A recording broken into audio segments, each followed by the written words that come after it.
এখন পাকা আমের সিজন। এই পাকা আমের সিজনে এই কেকগুলি না বানালে ঠিক যেন মনটা কেমন কেমন করে, তাই বানিয়ে নিলাম।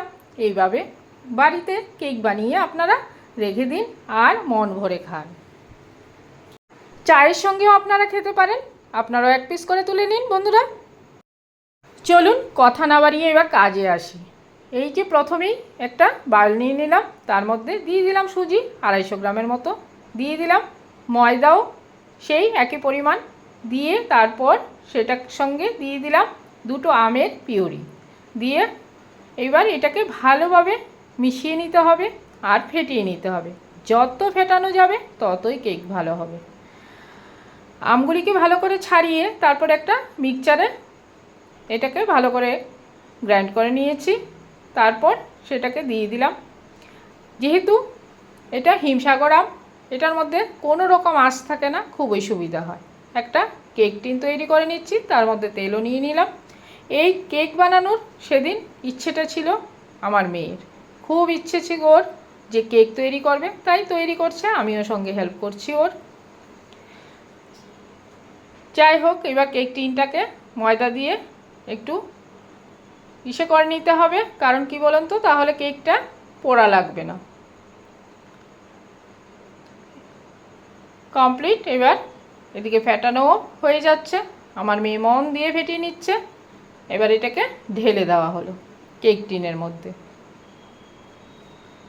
কেক বানাতে বরাবরই ভালো লাগে, তবে তালের সিজনে আর আমের সিজনে। শীতকালে তো বরাবরই বানানো হয়, তবে তালের সিজন আর আমের সিজনে কেকটা আমাদেরও ভালো লাগে। আর এইভাবে কেক বানিয়ে যদি ঘরে রাখা যায়, বাইরের কেনা জিনিস থেকে ঘরে বানিয়ে খেতে পারলে প্রত্যেকটা জিনিসেরই টেস্টও আলাদা হয় আর একটু ভালোও হয়, কারণ ঘরের জিনিসগুলি সবই পিওর। আমি এটাকে দুধ ব্যবহার করলাম না, যেহেতু আমটা দেওয়া হয়েছে, তাতেই এটার স্ট্রাকচারটা ঠিক হয়ে গেছে। এবার বসিয়ে দিলাম, তার মধ্যে একটু ডেকোরেশন করে দিচ্ছি কিশমিশ দিয়ে।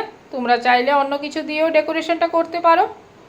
তার সময় কতটা লাগে, সত্যি আমার কেক বানাতে গেলে অনেকটাই সময় লাগে। তোমাদের কতটা সময় লাগে বলবে তো বন্ধুরা।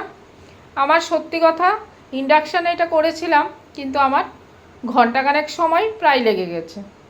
তোমাদের কতটা সময় লাগে ইন্ডাকশানে অবশ্যই কমেন্ট সেকশানে একটু জানিও বন্ধুরা। আমার কেক রেডি। এবার এটাকে কাটিং করব। কেমন হলো অবশ্যই কমেন্ট সেকশানে জানাবে। এই যে দেখো কতটা সুন্দর হয়েছে, কালারটাও খুব ভালো হয়েছে। তোমাদের কেমন লাগলো? আমি তো আমার কথা বলেই গেলাম, এবার তোমরাও একটু জানিও। এবার কেকগুলিকে পিস পিস করে নিচ্ছি।